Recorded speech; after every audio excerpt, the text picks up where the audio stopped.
Reiterando, por fim, amanhã, às 18 horas, nós começamos nossa Santa Ceia, e todos os que vierem participar estejam com todos os seus apretextos melhor, em relação aos emblemas que envolvem a ceia: pão e vinho, pão não com fermento, vinho, portanto, e aí a expressão coletiva usada, ou comumente usada, está se referindo aqui de suco de uva. Você deve atentar que a bacia para o lava-pés deve estar disponível, junto ali à sua sala, onde você bem entender que vou fazê-lo. Toalha, deixe as coisinhas, portanto, arrumadas da melhor forma possível que você pode fazer, para junto com a sua família, seu esposo, seus filhos que já são batizados, fazerem parte, portanto, da ceia do Senhor. Ao mesmo tempo, é preciso atentar que, quanto aqui eu estiver, portanto, ministrando, na hora de irmos ao lava-pés, todos devemos fazê-lo conjuntamente, tá bom? E, claro, eu só vou retornar para a live após todos terem concluído, para que não fiquemos aí numa situação de dificuldades. Um conselho é, enquanto você estiver fazendo o lava-pés, deixe disponível, portanto, na sua casa, uma música solene sobre algum hino em particular que você tem alguma intimidade, que gosta, mas sempre se sugere que você ponha um hino que esteja relacionado diretamente com o sacrifício de Cristo Jesus. Vamos tentar ver se amanhã a gente consegue colocar, portanto, um hino que aqui possa ficar enquanto nós estivermos no lava-pés, e aí aqueles que estarão nas suas casas poderão, pelo menos, estar vendo a imagem, não é? Porque aqui eu vou tentar desligar o áudio para não gerar dificuldades quando você estiver na sua cerimônia igualmente, tá certo? Que Deus, então, de antemão, já te abençoe para essa cena particular que a gente vai ter. Bem, eu gostaria de convidá-los para uma prece, para que a gente pudesse, então, começar nossa penúltima mensagem.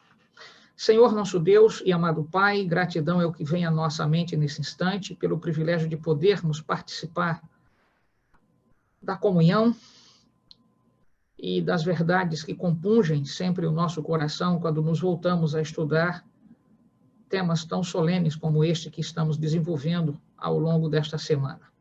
Teu Espírito nos capacite agora, abençoando cada uma destas famílias, líderes de pequenos grupos, membros dos pequenos grupos, que tu lhes dê, portanto, a tua graça, a tua proteção, que sejam homens e mulheres submissas ao Espírito Santo, a fim de que possam conduzir estas pequenas igrejas que estão sob a responsabilidade de cada um, para que estes que estão ouvindo estas mensagens se tornem, portanto, Senhor, amparados por elas.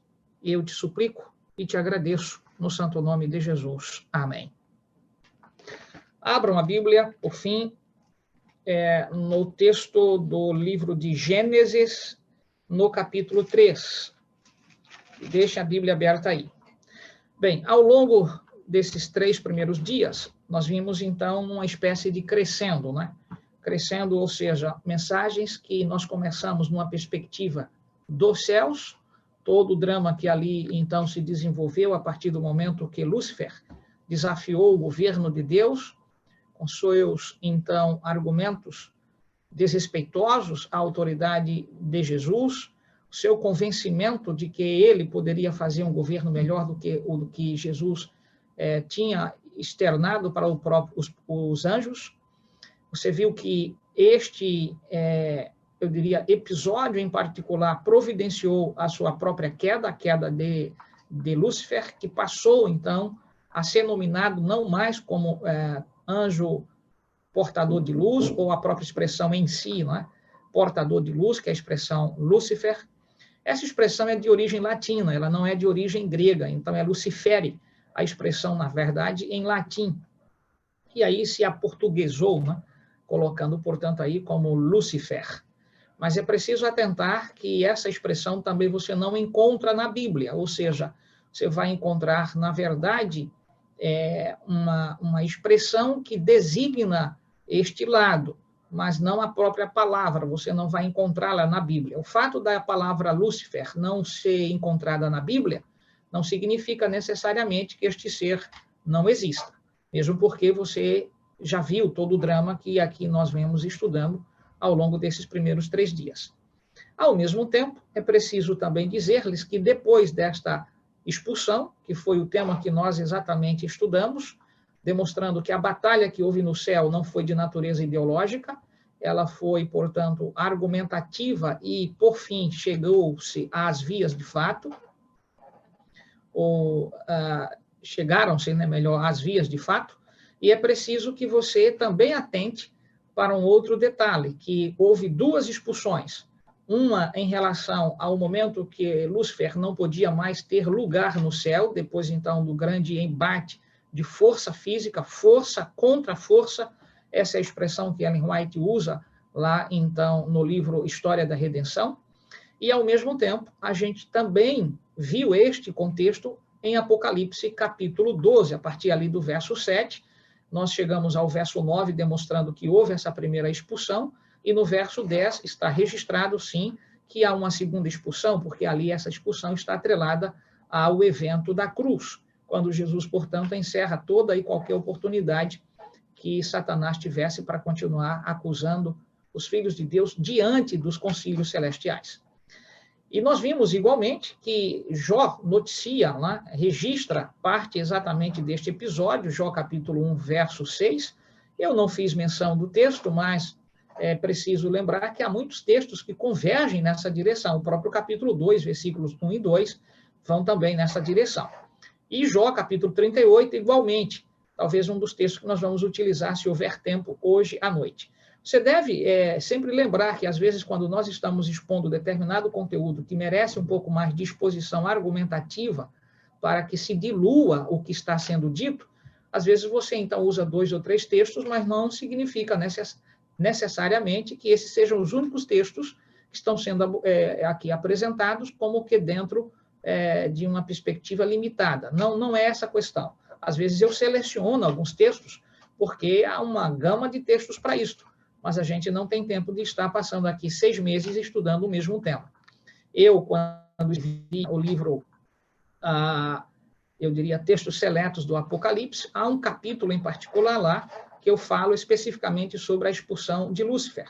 E estes que, então, adquiriram o livro, depois recapitulam esse conteúdo, porque ali todos os demais textos que são utilizados na Bíblia nessa direção, e que a Bíblia noticia sobre este episódio, e todos os demais textos de Ellen White, eu fiz uma seleção e pus ali, então, eu diria, neste livro. Veja, há um capítulo em que eu nominei expulsões de Satanás. E aí, exatamente para responder essa questão. Bem, ao mesmo tempo, nós vimos também, durante a semana, que é necessário entender que não houve uma situação de emergência da parte de Deus para resolver o drama do casal lá no Éden, porque desobedeceram às orientações deixadas ali pelo Senhor. É evidente que Deus não é pego de surpresa. Ao contrário, se isto existisse, claro, um dos atributos que nós, então, usamos comumente para mostrar que ele é totalmente distinto de seres criados, ou seja, a onisciência, deixaria, portanto, de ter o seu lugar. Porque se alguém é pego de surpresa porque não sabe. Então, não tem o atributo, né, de saber das coisas antes. Não é o caso em relação a Deus o Pai, Deus o Filho, Deus o Espírito Santo, porque não houve da parte deles nenhum tipo de vexame, nenhum tipo de situação emergencial para resolver uma crise deixada ali por Adão e Eva quando desobedeceram às orientações. Nós vimos lá no texto de Apocalipse, capítulo 13, verso 8, de que, na verdade, havia toda uma atividade já realizada do ponto de vista de presciência, de saber antes os fatos de que, se houvesse a queda, o homem, portanto, seria resgatado pelo próprio Jesus, porque o cordeiro que foi morto antes da fundação do mundo, implicando dizer que a expressão, portanto, ali, que está desde que a preposição, quando você vai exatamente para o texto de João, na carta de João apresenta antes da fundação do mundo. Dizendo de outra maneira, que Apocalipse e João não estão em contradição, são os mesmos autores, né? a carta de João, o Evangelho de João e Apocalipse é escrito pelo mesmo autor. Nós não temos aqui 3 ou 4 autores sobre essa Evangelho, cartas e então o Apocalipse. É o mesmo. Está sendo dito é a ênfase entre Apocalipse capítulo 13, verso 8. A ênfase é demonstrar que o Cordeiro de Deus é que está sendo, na verdade, levado a desdém pela primeira besta ali de Apocalipse. E quando João faz a menção que o Cordeiro que foi morto antes da fundação do mundo, ele está exatamente colocando a cena dentro do contexto que nós vemos desenvolvendo aqui, o episódio que ocorreu no céu. E você deve atentar que Apocalipse está colocando um episódio, no contexto de Apocalipse 13, algo que está ocorrendo aqui na Terra. E é claro, então, essa chamada para esta contextualização. Isso é necessário dizer para que você, então, quando se deparar com o texto na carta de João, você não entre em parafusos, achando que há uma contradição. São ênfases que a gente precisa atentar que existem. E hoje, em particular, nós vamos, então, nos aperceber desta grande misericórdia de Deus, de ofertar o seu Filho, e a situação exatamente da condenação externada para Satanás e como ele reagiu depois, então, que o homem pecou. Apocalipse demonstra, portanto, como, eu diria, esta cena de perseguição encerra, capítulo 20, mas antes de chegarmos lá, nós vamos, então, fazer o que eu chamo de uma recapitulação em paralelo ou em confronto, né? Por que em confronto? Porque Apocalipse, então, 20, 21 e 22 é uma espécie, portanto, de retomada dos primeiros capítulos do livro de Gênesis, os 3 primeiros capítulos, numa situação inversa. Observe, o capítulo 1 de Gênesis faz referência ao mundo perfeito. Entendeu isto? Quando você chega, portanto, a Apocalipse capítulo 22, o mundo é reestruturado, é reconstruído. Então, nós temos, portanto, uma espécie, portanto, de retomada do texto de Gênesis. Você vai para o capítulo 2, você tem a queda do homem. Então, quando você tem esta queda do capítulo 2 de Gênesis, você chega, portanto, ao capítulo 21 do Apocalipse, a uma restauração deste homem, portanto, que havia caído e agora para ser introduzido na cidade de Deus, a Nova Jerusalém. No capítulo 3, nós temos, portanto, a condenação em particular, que aí se põe, que é o tema que nós estamos desenvolvendo agora, e quando nós vamos para Apocalipse capítulo 20, nós temos, então, aquele que, então, levou os nossos primeiros pais à queda, à destruição, ele mesmo sendo, então, colocado agora sobre juízo, sobre uma condenação de um período, portanto, aí de 1000 anos.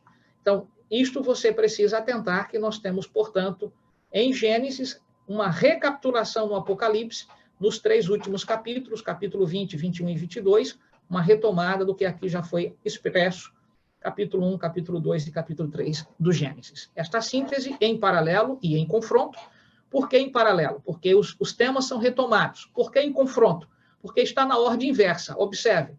No capítulo, portanto, 3 de Gênesis, nós temos a condenação externada pelo Senhor a Lúcifer. No capítulo, portanto, 20, nós temos novamente uma ação agora da parte de Deus, deixando aqui Satanás circunscrito a esta terra sem forma e vazia.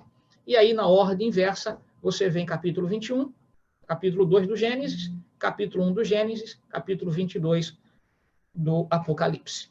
Então, lendo de maneira mais direta, esta, eu diria, ação de anunciação de uma justiça que deveria ser aplicada, e o será, quando é que esta cena será completada, nós temos, então, Apocalipse, capítulo 20, embora o Gênesis já anuncie esta, eu diria, situação de perseguição. Observe Gênesis, capítulo 3, verso 15, conosco aqui agora na Bíblia.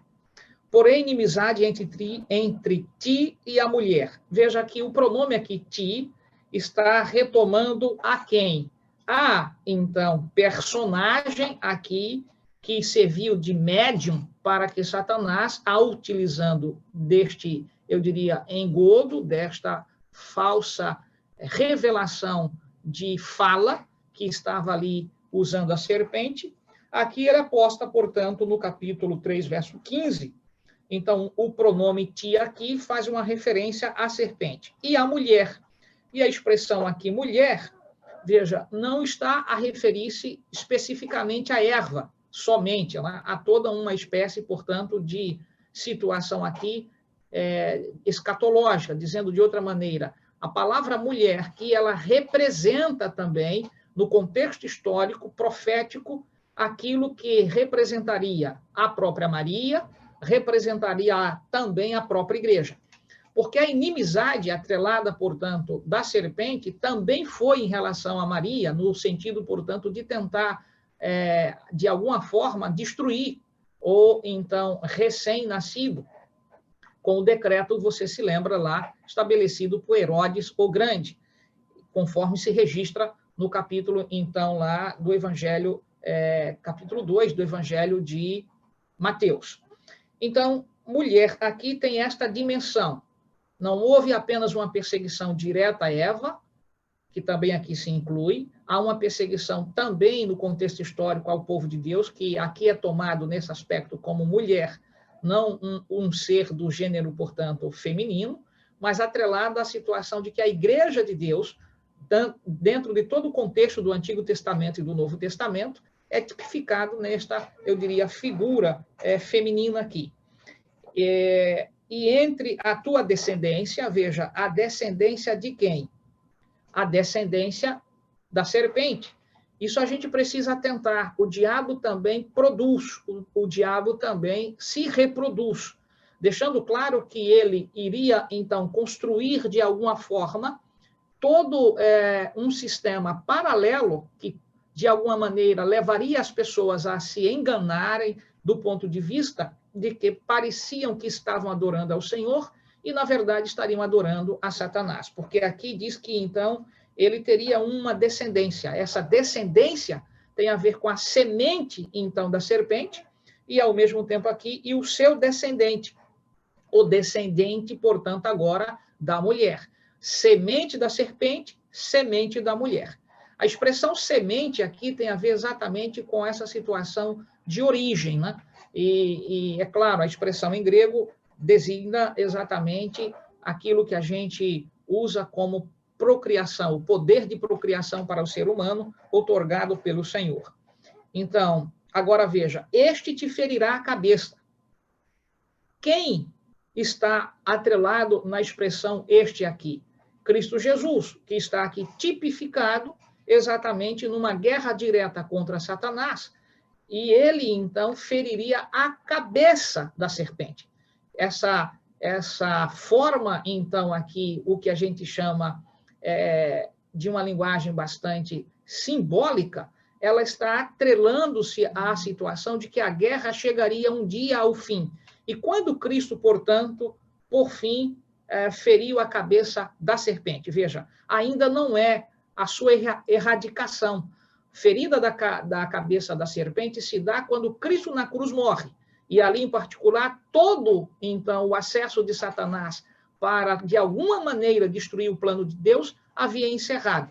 Mas a destruição completa dele, esmagar, como diz, então, Paulo lá, eu diria, em Atos, é necessário que a gente atente que, neste particular, essa cena só se dará após o milênio, quando Satanás, de fato, for julgado e destruído, conforme o texto de Apocalipse, capítulo 20. Então, a gente precisa lembrar-se disso daqui. E a última parte do verso diz, e tu lhe ferirás o calcanhar. Observe que há sempre uma ação de o que a gente chama de reação, ação. O Senhor, portanto, fere a própria serpente, que se chama diabo Satanás, como diz Apocalipse capítulo 12, a partir ali, então, da narrativa que a gente tem, de quem é aquele que havia lutado, você precisa, diante de Cristo, você precisa lembrar que a ação de Jesus contra ele não fica inerte, ou seja, Satanás não fica inerte, ele tem uma reação, e a reação aqui é procurar exatamente arrumar encalce para que Jesus pudesse ser destruído. Então, essa cena, ela vai se espalhando na linha do tempo até a cruz.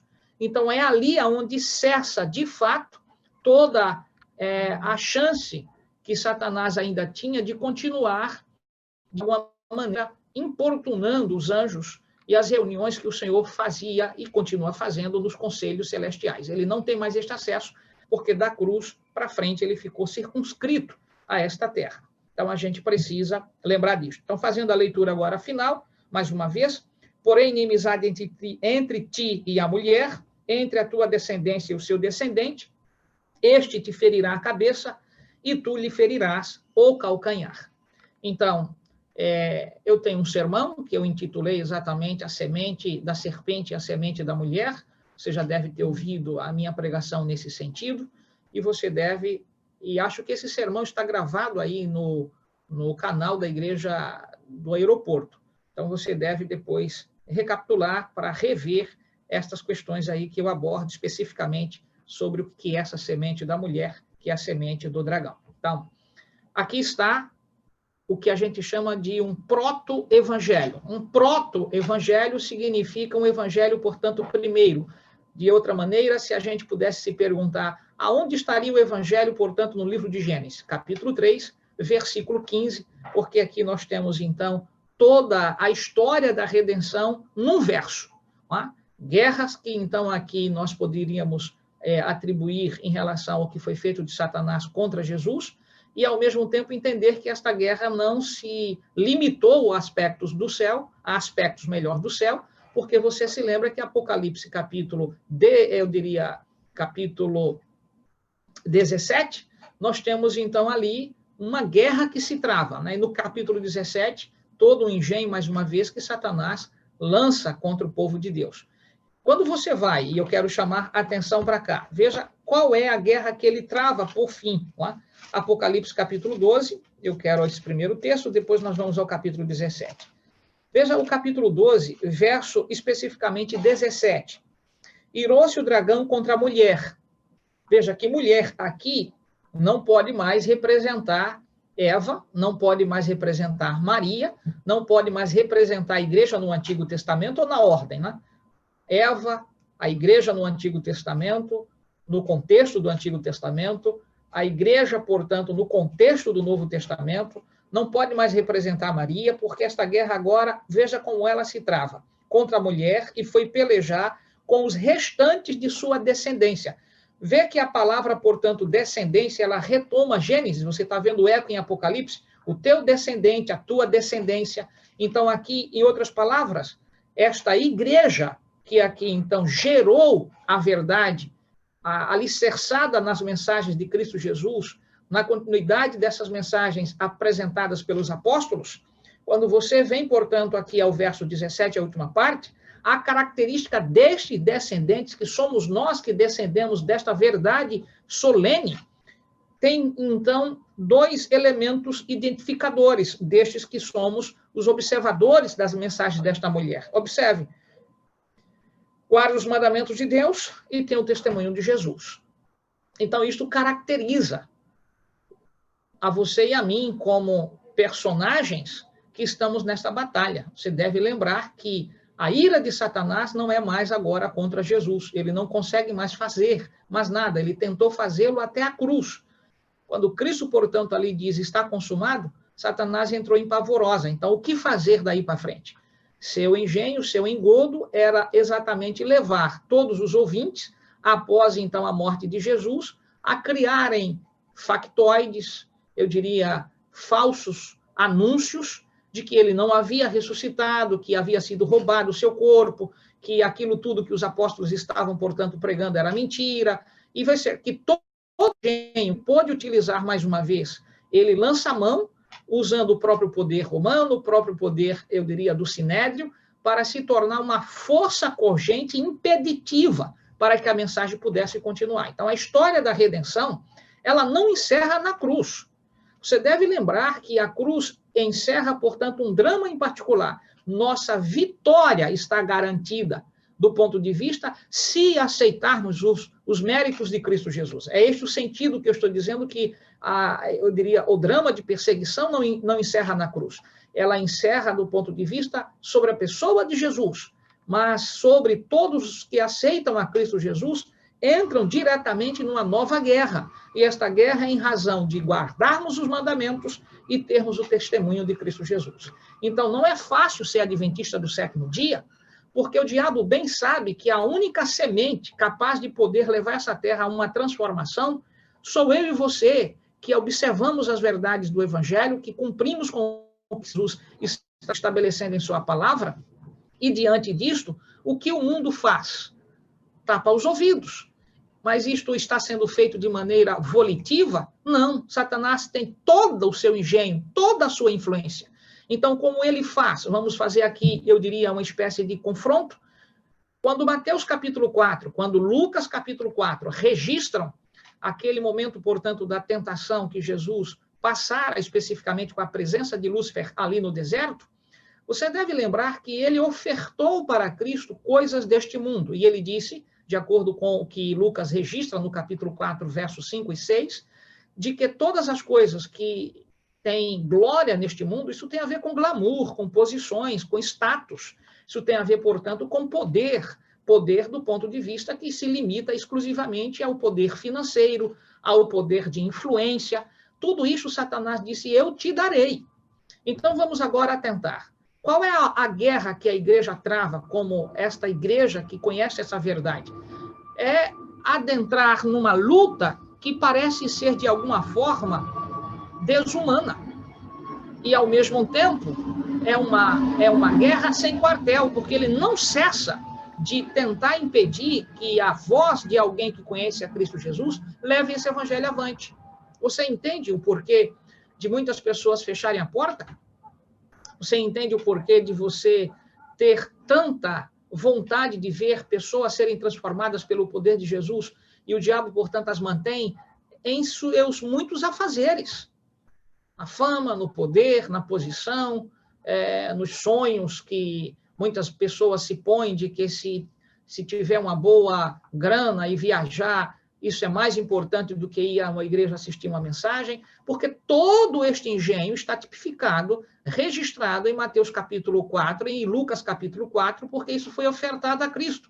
Então, como Cristo não cedeu, o que faz Satanás depois da cruz? Não pode ficar parado, porque ele faz, eu diria, é a sua natureza perseguir, mentir, enganar. Como é que Apocalipse o descreve? Como um sedutor. E, de certa forma, é sedutivo tudo isto que o mundo oferece. A música, o embalo, não é? O gastar noites, portanto, em bebedices, muitas vezes em farras, em prostituição, todas estas coisas a Bíblia descreve como sendo lascívias, de alguma maneira também como sendo concupiscências, aquilo que é o alimento para o corpo sem Cristo, para a mente sem Jesus. Então, Satanás vai engendrando todas essas coisas na mente humana, a ponto dela entrar num torpor, e, de alguma maneira, então, não há a sensibilidade espiritual. Às vezes você prega e as pessoas estão com a mente tão embotadas naquilo que viram e ouviram, que a mensagem não encontra a mente aberta. E aí não faz a mudança que é necessária fazer. Por quê? Porque o próprio Jesus também nos ensinou de que aonde estiver o teu coração, aí vai estar o teu tesouro. A palavra coração, dentro do contexto do Novo Testamento, não tem a ver com este órgão que bombeia o sangue para, eu diria, as diversas partes do nosso corpo. A expressão ali, cardia, em grego, ela tem a ver exatamente com uma situação que reporte, ou seja, uma espécie de paralelo para a mente. Onde estiver a tua mente, aí vai estar o teu tesouro. Então, o que estamos colocando em nossa mente? Porque dentro do coração a gente não põe nada. Não é? Essa linguagem é poética. E Jesus não está fazendo poesia aqui. Jesus está dizendo, em outras palavras, na linguagem comum do povo, o que é que as pessoas usam de expressão. Não? Eu te amo de coração. Mas coração ama, de fato? Quem ama é a mente, não é? São os nossos pensamentos. Mas acha que essa palavra em particular, ela traz certa sensibilidade, não é? E você tem, por exemplo, entre os nossos amigos e irmãos católicos, sérios, fiéis, né, que se submete àquela expressão ao Sagrado Coração de Jesus. De fato, não é o coração apenas, ele todo é sagrado, ele todo é santo. Então, a gente precisa ter esta sensibilidade, que as pessoas, de alguma forma, elas estão com a mente embotada. Então, ou elas, então, são, eu diria, levadas a acreditarem que o diabo é uma fábula, ou elas, então, são levadas a acreditarem que ele, de alguma maneira, existe, mas elas estão protegidas diante de alguma reza, diante, portanto, de algum amuleto que carregam consigo, mas nenhum de nós somos capazes de vencer a este ser por via de alguma instrumentalidade humana. É Cristo que nos defende. Ele deixou claro que, na verdade, se ele não nos defender, a gente não consegue avançar. Dizendo de outras maneiras, a gente não tem poder de vencer o diabo por expertise, por talentos, por inteligência. Cristo deixou claro de que para lutar contra esta hoste inimiga, ele requereu de todos nós duas coisas, oração e jejum. Mas isso são coisas que muitos perderam de vista. Não oram e acham que podem vencer os dramas simplesmente porque conhece um texto aqui, conhece outro texto acolá. O diabo conhece, na verdade, do Gênesis ao Apocalipse. A história dele está aqui também revelada. E é esta questão que, quando ele, em embate direto com Jesus, você se lembra disto, ele recitou parte do Salmo 91. Você acha que você vai vencer o diabo fazendo leitura de Bíblia para ele? Como é que Pedro descreve que ele, portanto, não suporta? A fé não é a exposição de texto bíblico. Quando Jesus, então, dissera para ele que também estava escrito, é a autoridade de Jesus ao dizer isso para ele. Quando ele ofertou pão, Jesus dissera, está escrito que nem só de pão viverá o homem. Jesus reporta isto lá o texto, portanto, de Deuteronômio, você se lembra disto? Mas é preciso que, nesse sentido, se atente que Jesus estava ali a responder com sua autoridade. E nós, gravando, portanto, uma promessa bíblica e esfregando na cara de um anjo que caiu, você acha que ele vai perder o seu poder e a sua força do ponto de vista de não continuar perseguindo? Não é assim que funciona. A Bíblia nos descreve que a fé é que, então, resistir firme na fé. Agora, já entendeu este verso? O que é resistência? A resistência, ela se dá em razão do quê? De verdades que nós absorvemos em nossa mente. Verdades que estão ali fortes, que nós podemos exatamente utilizá-las pela fé em Cristo Jesus. Nós não podemos, mas o nosso Salvador pode. Então, em nome dele, nós podemos, portanto, deixar claro para esses anjos e o próprio demônio de que, de alguma maneira, ele possa não mandar os seus secretários, mas ele vir com inteligência, com engodo, quando sabe que alguém pode se tornar um estupendo pregador do evangelho e ele quer destruir isto, ele manda, né, os seus, eu diria, algozes aí, melhor, os seus representantes, com as suas sagacidades, para trazer destruição para este. Mas como podemos vencer? Pela fé. Mas não é uma fé em coisas, é uma fé em Jesus, ou melhor, é a fé em Jesus. Não é? Aquilo que Lutero pregara durante o tempo, portanto, da Reforma Protestante. Você se lembra, portanto, sola fide, ou seja, essa expressão significa somente pela fé, mas pela fé em Cristo. Não é uma ousadia apenas, não é uma manifestação somente de palavras, não, eu tenho fé. Como é que, então, Tiago demonstra isto? Que nós precisamos, de alguma forma, exteriorizarmos a nossa fé por atos, por obras. Nós somos julgados pelas obras, mas, na verdade, é preciso que a gente atente, que a gente tem a graça que nos atinge, salvos por graça, mas julgados por obras. Então, ter uma vida da qual você acha que vai enfrentar os engodos de Satanás apenas por argumentos, ou somente por argumentos, ou então argumentos e talvez sugestões, ele sorri da cara de todos nós. O que ele não suporta é um homem e uma mulher com convicção religiosa, que tem autoridade em relação não a talentos, não a expertise, mas tem autoridade na pessoa de Jesus, porque tem intimidade com o Senhor Jesus. E, é claro, nesse sentido, o diabo, portanto, não suporta. Sabe o que ele treme? Quando vê um adventista do sétimo dia curvar-se diante do Senhor Jesus, buscando força através da oração para viver cada dia. Aí ele não suporta. Porque quando ele lança os engodos, a quem você vai reclamar? Senhor, misericórdia. Eu não posso ceder a esse tipo de coisa. Está sendo ofertado isso para mim. Mas arreda exatamente este que está tentando me levar a negar a fé em ti. E diante disto, ele não suporta. Se você cai ali em oração, se você conecta os seus pensamentos nos céus, é como que um gatinho manhoso que sai de diante de você miando, porque não suporta aquele que está diante de Cristo Jesus reclamando proteção e bênção. Este é o fato de Jesus lá em Mateus dizer que estará conosco todos os dias, até a consumação dos séculos, demonstrando que nós precisamos sempre reclamar o seu poder para vencer, porque esta casta não sai sem jejum e oração. Entende isto? Seja você enfrentar alguém que está endemoniado, seja os próprios engodos de Satanás trazidos para você, trazidos para mim. Então, Satanás está irado com os que obedecem, não são os que estão aí com a mente, eu diria, embebida em tudo que é coisa. E aí a gente entra num drama, percebe? Você já percebe que existem dois mundos no nosso mundo. O mundo daqueles que queremos fazer a vontade de Deus e o mundo daqueles que fazem a vontade do próprio mundo, a concupiscência da carne. Você se lembra que neste conflito, você quer as benesses deste mundo e você quer servir a Cristo. Aí o diabo se põe aqui e diz, eu te dou as benesses deste mundo, mas você tem de negá-lo. Percebe que nós não podemos ser cidadãos desses dois mundos aqui? O que nós temos, o que a graça de Cristo nos permitiu alcançar, você deve atentar que isto daqui já é estupendo. Ter pão, ter água, ter veste, ter comida, já é estupendo. Porque a gente está diante de algo que o diabo está dizendo, olha aqui os teus semelhantes. Por que eles têm todas essas coisas? Porque eles me servem. Olha, vê como é que você está. É pouco demais o que vocês recebem.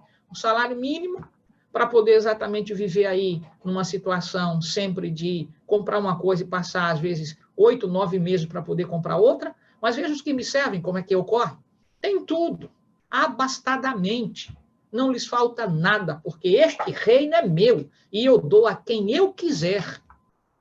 Então, quando um cristão se depara com estas coisas, e Bíblia Sagrada lhe é apresentada como nós, adventistas do sétimo dia, apresentamos realmente a palavra de Deus e não as nossas, eu diria, mensagens, os nossos desejos, as pessoas olham para tudo isso e dizem aqui, não dá para mim, é muito difícil. Eu prefiro o meu shopping no final de semana, eu prefiro, portanto, as minhas mulheres aqui e acolá, eu prefiro, portanto, estar fazendo as minhas saídas para comer o que há de bom aqui nessa terra. E claro que todas essas coisas são engodos. Mas veja, se não houver, portanto, a manifestação de Cristo Jesus, fazendo esta pessoa, a ouvir a palavra, ser transformada, não é a tua expertise nem os meus argumentos que a transformam. Então, resultado, conquista de alma é poder do Espírito Santo, mas nós temos de levar e deixar o Espírito de Deus fazer a obra que a gente não consegue fazer. Quando você e eu fomos alcançados, não foi o que ministrou a palavra para nós, ou seja, nosso instrutor de Bíblia, que conquistou. Quem conquistou foi o Espírito Santo. Mas ele, o instrutor de Bíblia, foi utilizado pelo Espírito Santo, porque era um homem ou uma mulher que orava quando saía para dar estudos bíblicos. E isto, então, compungiu o nosso coração. Eu fui uma pessoa muito, eu diria, muito estreitamente relacionada com a igreja. Igreja Católica, eu conheço Igreja Católica profundamente. Eu conheço a catequese profundamente. Eu sei exatamente toda o rito, a estrutura do ponto de vista de um católico que estava alicerçado em sua fé. Eu não era um frequentador de missas. Eu era um católico fiel. A todas as verdades, os 7 sacramentos, eu conheço de cor salteado. Sei exatamente quais são por que devem ser.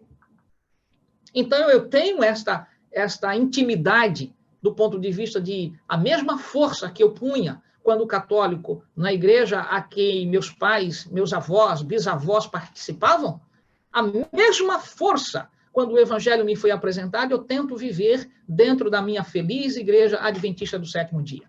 Mas isso também é um drama, porque há muitas pessoas que, às vezes, quando olha para você que quer viver verdadeiramente a fé, acha que você está querendo, na verdade, querer aparecer. Não, eu não preciso de aplausos.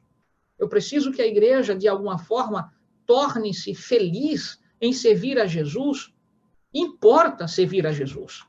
Importa servir a Jesus. Lembra da antiga música que, então, o quarteto A Voz da Profecia cantava lá nos idos de 80? Importa servir a Jesus. E por quê? Porque, de fato, é a única forma da gente enfrentar todas essas questões que sobrevêm dentro deste tema em particular, a nossa história de redenção. Ela foi escrita com sangue, ela foi comprada, não é com ouro de Ofir, mas ouro do grande palácio do Senhor Jesus, como João descreve, né? Ruas de ouro, para descrever o que Deus tem preparado para os santos. Nada nesta terra se equipara. Então, quando você e eu ainda temos pão, água, vestes, agradeça. Porque você, para ter exatamente todas as facilidades deste mundo, só existe uma forma, tem de negar Jesus. Ou ter o que a gente chama de uma pseudo-fé, ou seja, uma fé falsa. Parece ser, mas não é. É aquele, portanto, que diz, não, eu sirvo ao meu Senhor, mas nega o sábado. Quando vai se apresentar a verdade, não, isso aqui está passado, ultrapassado. Então, essas pessoas serão julgadas por Jesus diante da fé que tiveram. Mas é preciso atentar que a Bíblia não tem duas partes. A Bíblia, na verdade, é uma linha contínua. E a gente precisa aprender isto para não viver diante dessas cenas. Eu queria tomar aqui o meu catecismo, com licença. Você acha que eu não possuo? Eu tenho o catecismo. E aí, veja, eu gostaria de que você atentasse para uma narrativa aqui em relação à questão do sábado, como a igreja se põe, a igreja católica, como é que ela se põe. E aí eu me pergunto muitas vezes como é que uma pessoa que é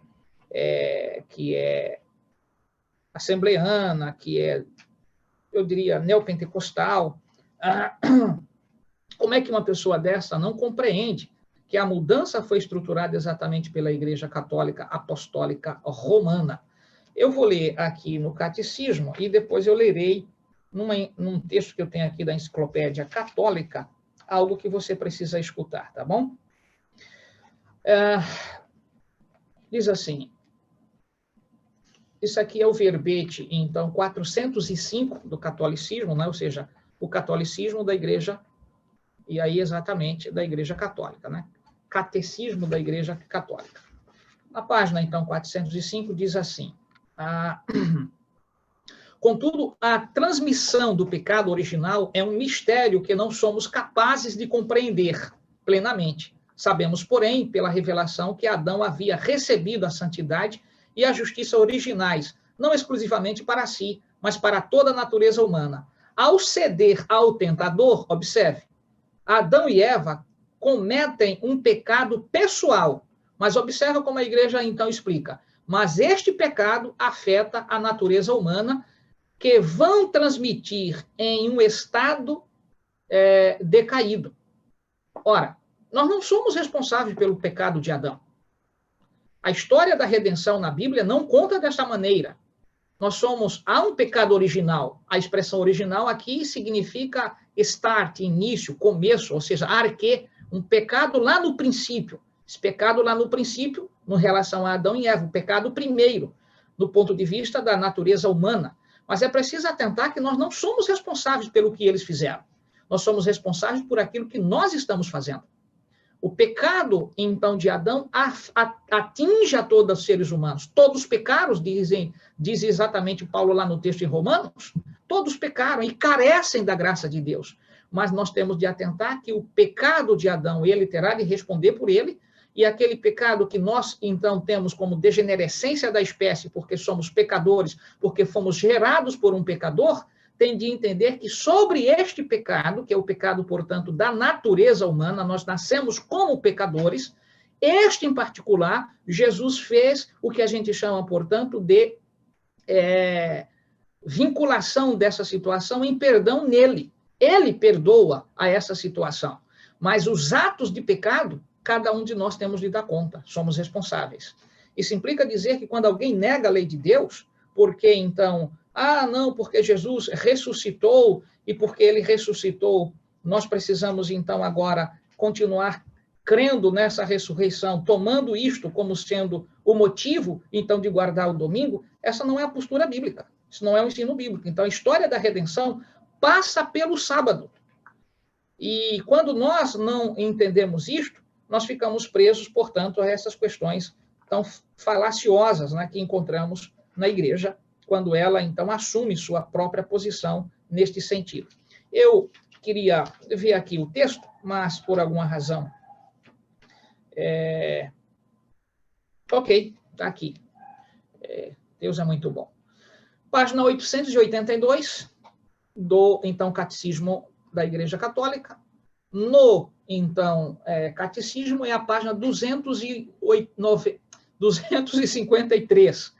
Mas a verbetes, e o verbete aqui é o 882, diz assim: o Papa, bispo de Roma e sucessor de Pedro, é o perpétuo e visível princípio e fundamento da unidade, quer dos bispos, quer da multidão de fiéis. Com efeito, o pontífice romano, em virtude de seu munus de vigário, significa do seu atributo de vigário, expressão munus, né? Dever de vigário, atributo de vigário, de Cristo e de pastor de toda a igreja, possui na igreja poder pleno, supremo e universal. E ele pode exercer sempre livremente este seu poder. Poder o quê? Pleno, supremo e universal. Títulos dados a Cristo. Ele se põe como sendo, portanto, a si mesmo. E isso significa o quê, em outras palavras? Que ele, por ser pleno, supremo e, então, aqui, universal, implica dizer que o que ele fizer vai ser feito e aceito, porque esta é a autoridade que está sobre ele. E o que ele fez? Bem, leio agora exatamente a enciclopédia, eu diria, católica, volume 3. Eu queria que você ouvisse exatamente esse texto que eu coletei aqui para você. Eu deixo esse texto sempre na minha Bíblia, porque quando eu preciso dele, eu posso exatamente fazer a leitura sem dificuldade.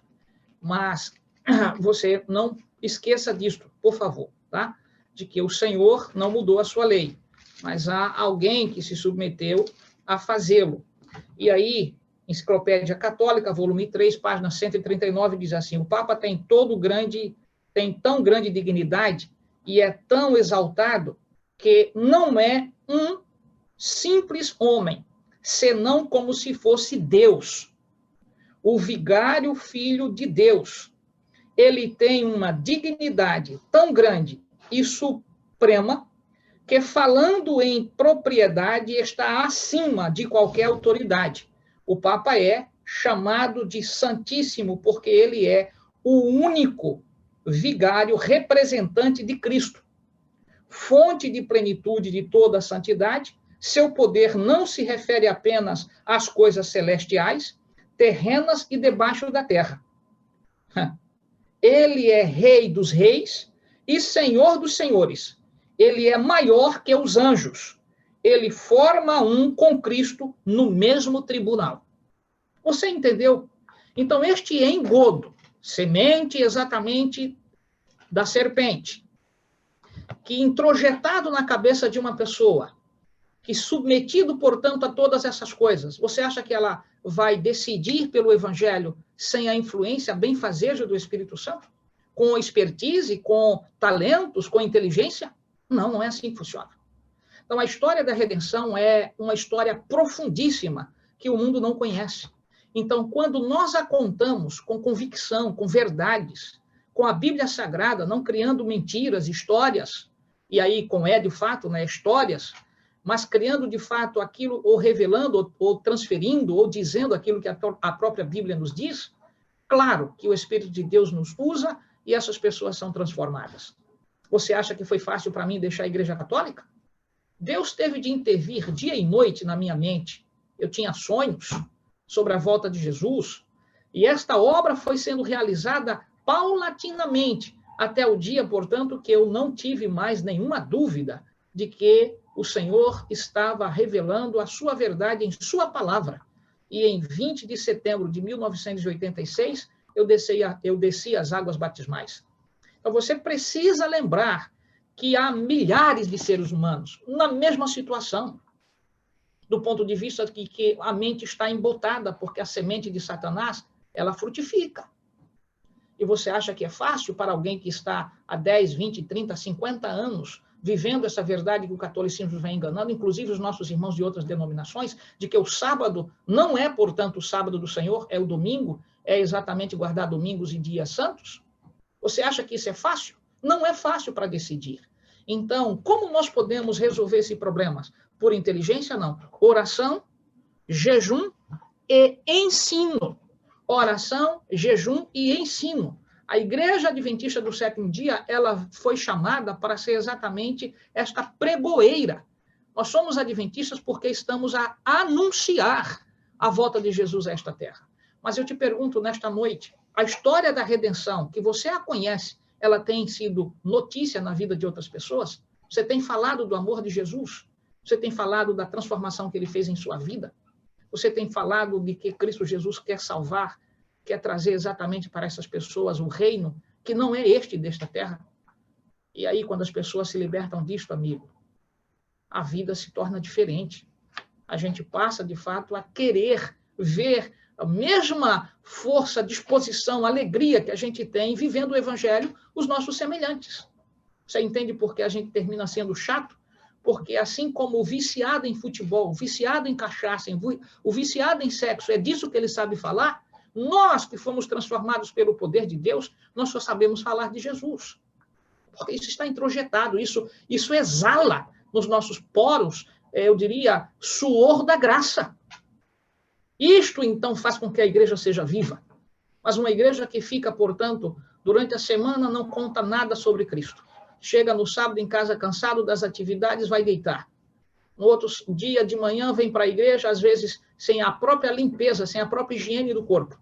Chega na igreja, aí aparece uma mensagenzinha lá no brinquedo dele, o telefone, ele vai responder. E ele vai nessa prática, anos após anos. E ele nunca teve a alegria de compartilhar do evangelho porque ele ainda não conhece a bendita história da redenção. Que o Senhor faça de você, de fato, um pregoeiro, um anunciador das boas novas. Mas aprenda a viver, a conhecer, aprenda a ter intimidade com estas verdades. E certamente a vida será diferente. Eu queria deixar um último texto para você nesta noite. Olhe o que o Senhor faz por sua igreja. 2 Coríntios, capítulo 5. Isto é o que eu chamaria, portanto, de conclusão desta mensagem particular. Reitero, 2 Coríntios, capítulo 5, verso, então, 19. Este é um texto que muito me intimida.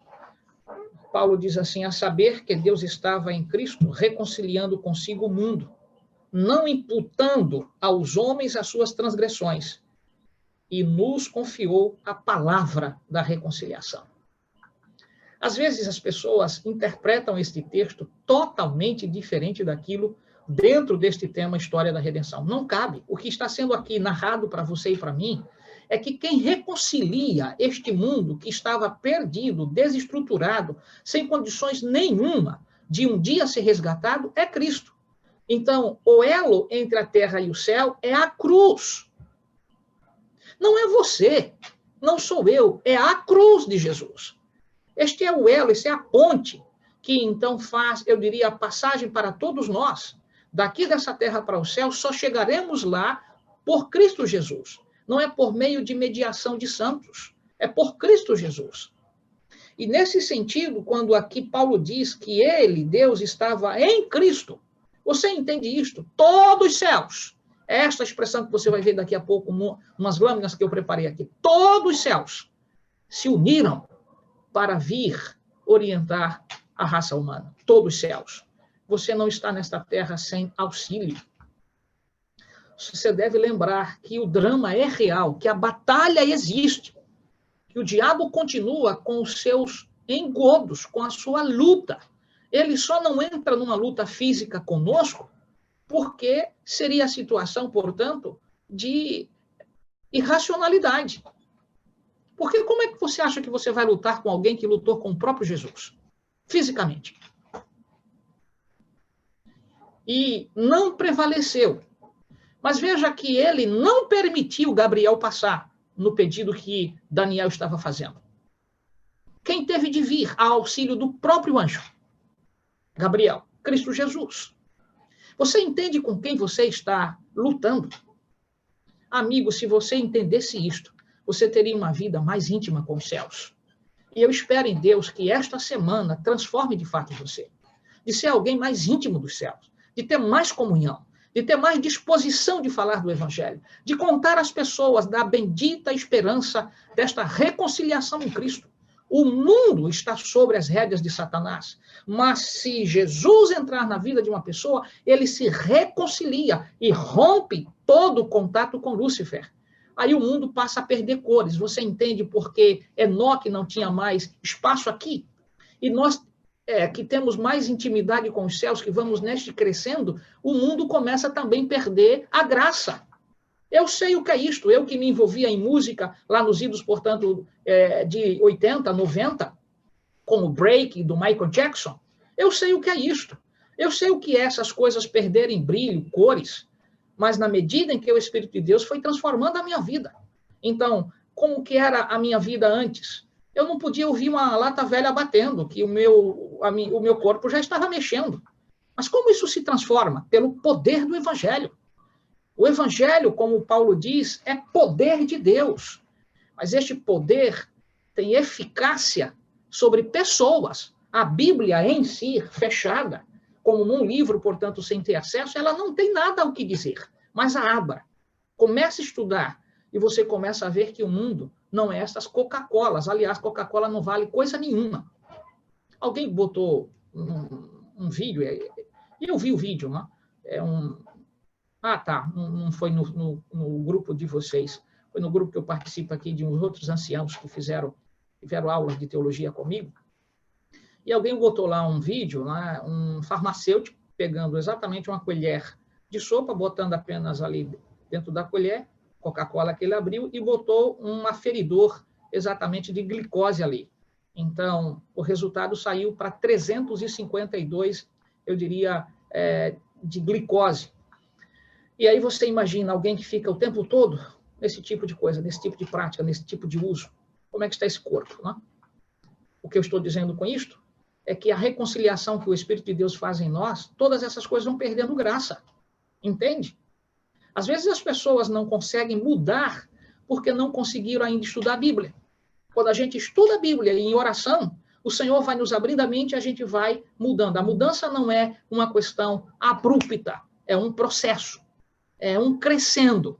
E a gente, então, começa nesta vida com uma fé frágil, mas à medida que a gente vai avançando, a fé vai se tornando robusta em Cristo Jesus, porque você vai tendo mais experiência, mais leitura, mais compreensão, mais apresentação dessa verdade com mais confiança para as pessoas, porque na medida em que você aprende, você compartilha, você se esvazia e você quer mais.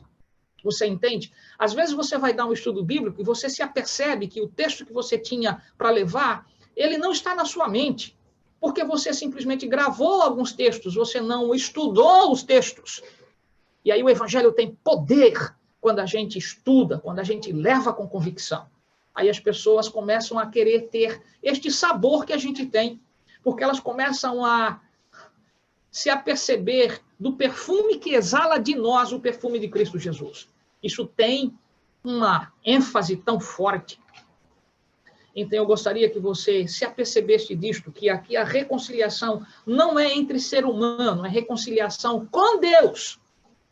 E veja, ele, o Pai, em Cristo, reconciliava, portanto, consigo o mundo, não imputando aos homens as suas transgressões, e nos confiou a palavra da reconciliação. A que palavra? Bíblia Sagrada.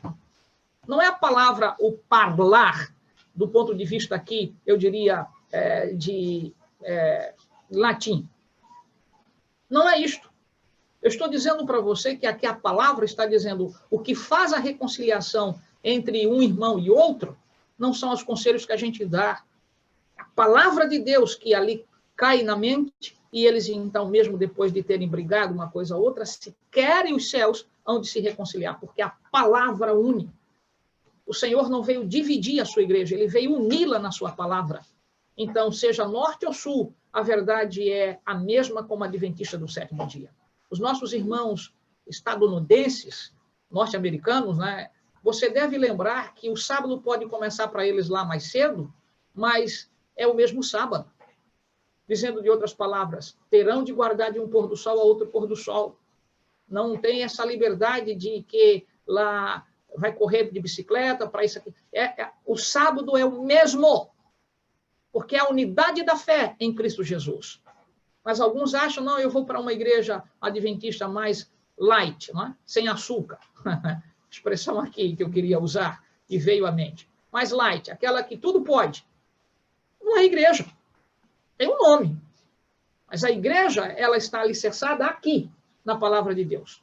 E para onde você for, você deve atentar que, como representante de Cristo, com pessoas que conhecem você ou desconhecem, quando elas entrarem em contato e você abrir a boca, saberão se você de fato é um representante do Senhor. Que Deus, portanto, te dê essa reconciliação em sua palavra e conte essa bendita história da redenção que começou na sua vida para outros, mas fale com prazer, com alegria, com autoridade, e você virá certamente os olhos dessas pessoas quase que pulando da órbita, com o desejo de participarem daquilo que você participa. Mas muitas vezes, quando nós estamos apresentando o Evangelho, como um Evangelho frágil, quase que, eu diria, na beira de uma estrada, agarrado numa vara, com uma cuinha na mão. O Senhor não nos criou dessa forma, e o seu Evangelho é poder. Arrebenta de fato. A expressão lá em grego é dínamos, daí veio a expressão, portanto, dinamite.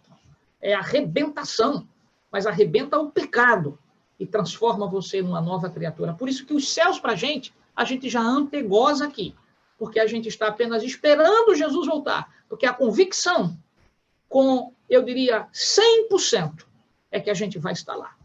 E eu sei que o seu coração arde com essa esperança. Por isso, meu querido amigo e irmão, se reconcilie com Cristo, se reconcilie com seus irmãos, porque a sua e a minha redenção está mais próxima do que você imagina. Vamos ver, portanto, nesse instante algumas lâminas, e eu concluo exatamente a partir delas. Deixa eu as baixar aqui, para que a gente possa, então, vê-las. Mas que Deus te dê a graça de você continuar sendo uma pessoa submissa à palavra do Senhor, a fim de que você esteja em paz diante do Senhor Jesus. Deixa eu ver se eu consigo aqui tornar isso compartilhado. Ok. Amália, está compartilhada aí a tela? Sim, coloca em tela cheia. Tela cheia, ok. Já o fiz. Agora vamos aqui. Deixa eu passar esses slides, que esse aqui nós já ouvimos. Ok.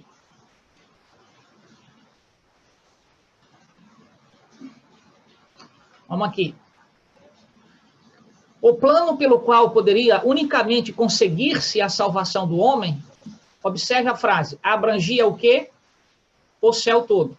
É claro, você sabe que em língua portuguesa a gente tem deslocamento de palavras e o sentido é o mesmo. Mas a gente botasse na ordem direta, seria assim, todo o céu seria abrangido. Entende o que estamos aqui? Abrangeria, portanto, todo o céu. Porque Ellen White está dizendo que o plano, portanto, da salvação não abrange, portanto, apenas o Filho. O Pai está envolvido, o Espírito Santo está envolvido, e os anjos estão envolvidos. Demonstrando, de alguma forma, que eu e você temos tudo à nossa disposição para a nossa salvação. Para que nós não caiamos nos engodos de Satanás. O drama dele, que ira-se todo dia, é porque o que ele pudesse fazer para calar a boca dos adventistas do sétimo dia, ele o faria.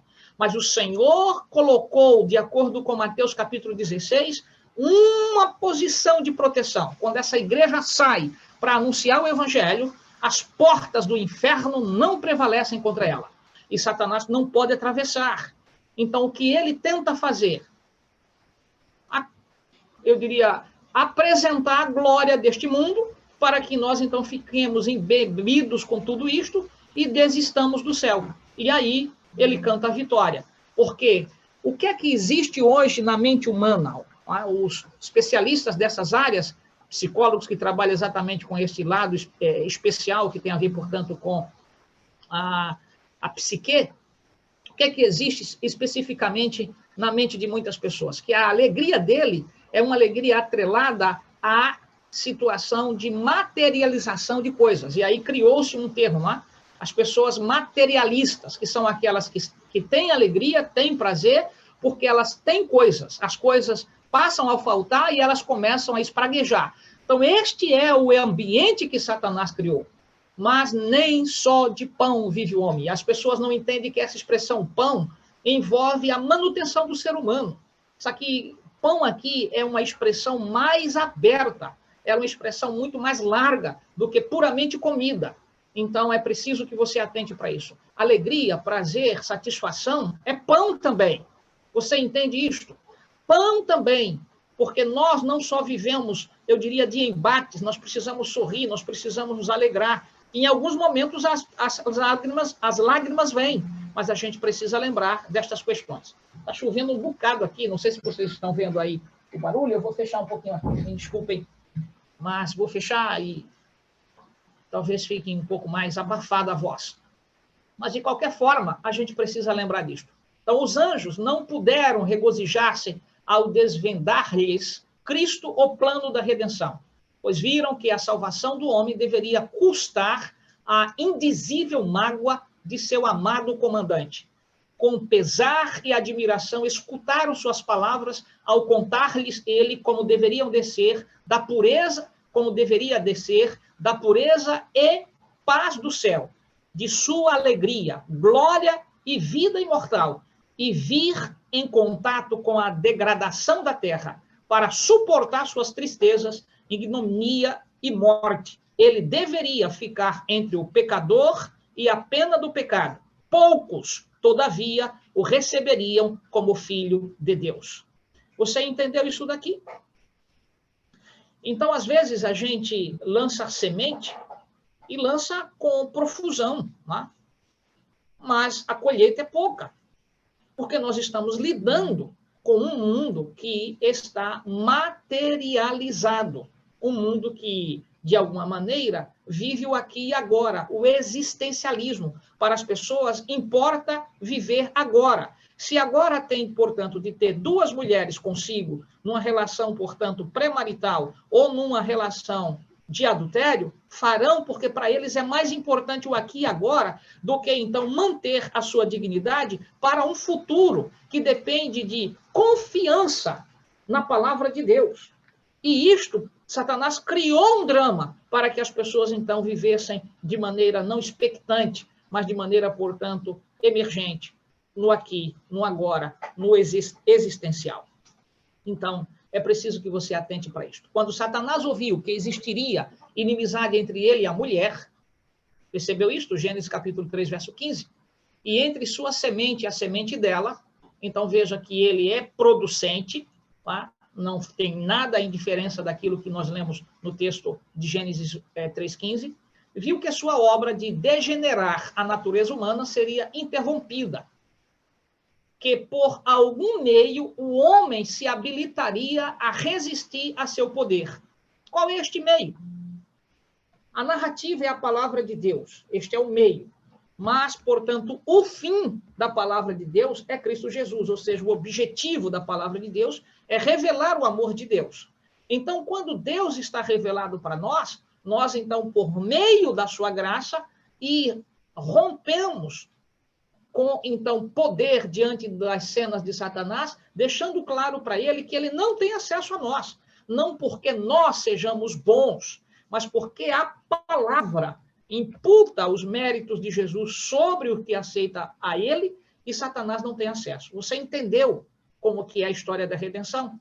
E agora veja o que ocorre aqui, que por algum meio o homem se habilitaria a resistir a seu poder, sendo, contudo, o plano da salvação mais amplamente patenteado, Satanás regozijou-se com os seus anjos de que, tendo ocasionado a queda do homem, aqui a referir-se Adão, faria baixar o Filho de Deus de sua exaltada posição. Declarou que até ali haviam sido os seus planos muito bem sucedidos na terra. E que quando Cristo tomasse sobre si a natureza humana, ele também poderia ser vencido. E desta maneira ser impedida a redenção da raça caída. Em síntese, o intento de Satanás foi, vez que conseguimos Adão e Eva, e para resgatar este casal, nosso inimigo, dizendo Satanás, Jesus virá a esta terra, e quando ele sumir a natureza humana, a gente terá condições, portanto, de destruí-lo. Percebe? É isso que Ellen White está aqui dizendo. Agora veja, por fim, anjos celestiais, de maneira mais ampla, patentearam a nossos primeiros pais o plano que então fora concebido para a sua salvação. O verbo aqui patentear significa, na verdade, noticiar, de alguma forma, o que a gente poderia também usar como informar, noticiar, descrever, é isso daqui, tá bom? Afirmou-se a Adão e a sua companheira que, apesar do seu grande pecado, não seriam eles abandonados ao domínio de Satanás. O Filho de Deus se oferecera para expiar com sua própria vida a transgressão deles. Um período de graça lhe seria concedido e, mediante o arrependimento e a fé em Cristo, poderiam de novo tornar-se filhos de Deus. Ora, alguns não compreendem algo que talvez eu vou dizer aqui. Mas você só pode ser filho de Deus se servi-lo. Se você não servi-lo, você não pode ser exatamente considerado filho de Deus. Você é criatura de Deus. Filho só depois de se tornar adotado no sangue de Jesus. Todos nós que nascemos nessa terra, o bebezinho lá, eu, quando bebezinho, você, quando bebezinho, no colo da sua mãe, você deve lembrar que aí existe exatamente nascendo no reino de Satanás. Porque nasce no pecado.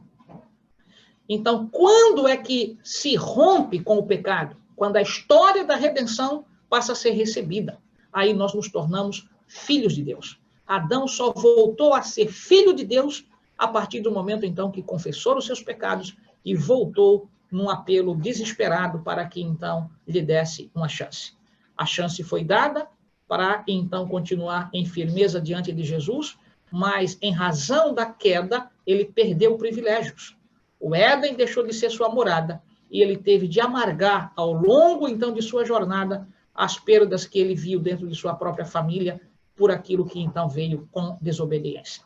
Seus filhos, suas filhas, o primeiro, portanto, fratricida, ou seja, o filho Caim, matando, portanto, o seu próprio irmão. Em outras palavras, Adão teve de vivenciar a sua má escolha, embora perdoado, mas a consequência do pecado não foi resolvido na cruz e não, eu diria, será, porque nós temos de atentar que na cruz, Cristo não pagou o preço pelas consequências do pecado. As consequências nós temos de levá-las, mas temos de atentar que o pecado, ele encontra a sua solução de perdão em Cristo Jesus, mas não consequência. Por quê? Porque isto é a maneira de o Senhor exatamente nos fazer enxergar que não vale a pena desobedecer. Alguém que passa 20 anos fumando cigarro.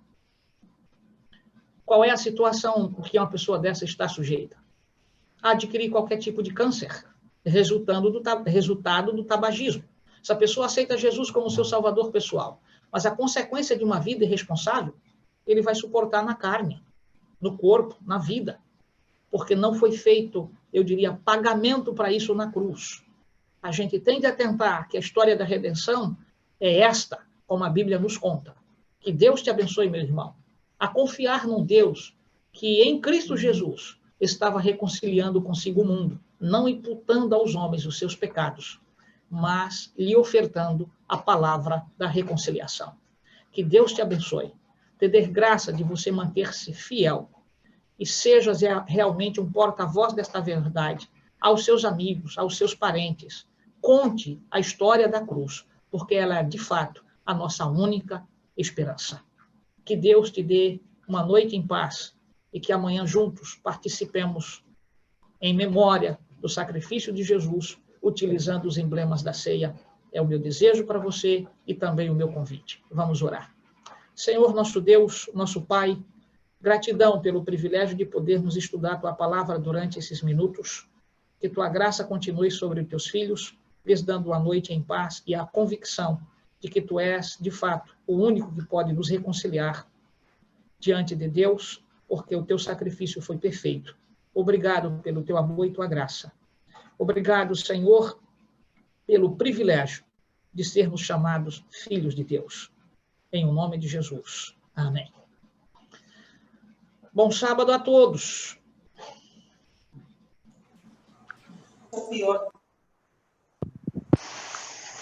Feliz sábado, pastor. Amém. Glória a Deus. Deixa eu abrir aqui que o calor aumentou. Sábado. Boa noite a todos. Boa noite, meu amigo Alex.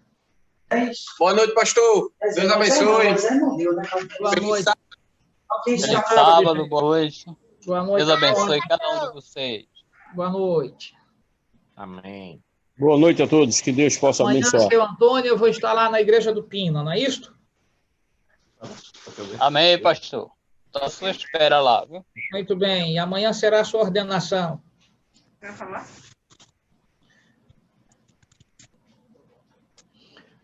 Alguém tem alguma pergunta? Confirmado amanhã às 18? Confirmado, minha irmã. Não houve rebelião no nosso meio, então não houve guerra e ninguém foi expulso. Estamos todos juntos para estarmos na ceia do Senhor amanhã. Pastor, Diga, meu amigo Diógenes. que graças a Deus, que mensagem poderosa. Estamos felizes, né, por essa semana de oração. Amém. Mais uma mensagem profunda e nos leva a crer aí, né, como o senhor mencionou. O inimigo, ele foi capaz de resistir Gabriel, né, um ser tão poderoso, mas diante de Miguel, ele só leva baque, né? Então, É isso aí. na glória de Deus, nós temos Cristo como nosso comandante, que se levanta para nos defender diante das adversidades da vida. Obrigado pela mensagem, pastor. Amém. Que o Senhor te abençoe, meu amigo. Vocês estão distantes aí de casa, está na hora de retornar, né? Estão na igreja, estão lá atender a família e descansar o corpo, que amanhã tem de estarmos na igreja. Alguma pergunta, alguma coisa que durante a semana não ficou claro? Porque amanhã a mensagem será ainda sobre o tema da redenção, mas numa perspectiva sobre o sacrifício de Jesus e o que os emblemas, portanto, da ceia nos trazem dentro desse tema de história da redenção. Alguma coisa que durante a semana não ficou claro? Então, como houve silêncio no céu, por cerca de 15 segundos, então está tudo claro. Vamos nos despedir de fato. Boa noite, até amanhã. Um abraço. Boa noite e abraço.